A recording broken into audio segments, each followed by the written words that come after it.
More than 45,000 attendees are registered and expected to participate at COP27. The climate conference is held under the UN banner, but the almost 200 countries in attendance all have different priorities and motivations.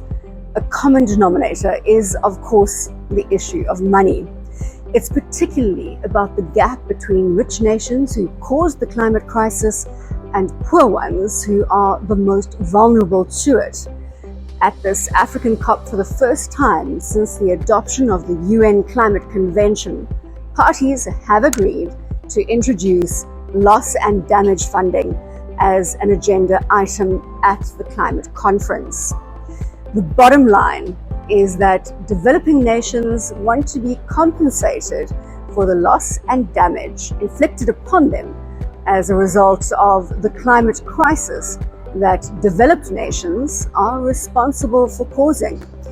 Egypt Foreign Minister Sameh Shoukry was formally elected as COP27 president by the parties during the opening plenary. COP is being held this year in a world which is witnessing political turmoil that has resulted in food and energy crises.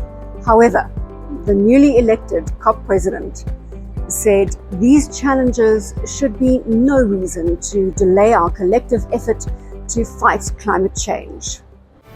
Our success in launching our work without delay, I particularly welcome the agreement of the parties to include a new agenda item on funding arrangements to respond to loss and damage. This creates, for the first time, an institutionally stable space on the formal agenda of the COP and the Paris Agreement to discuss the pressing issue of funding arrangements needed to deal with existing gaps in responding to loss and damage.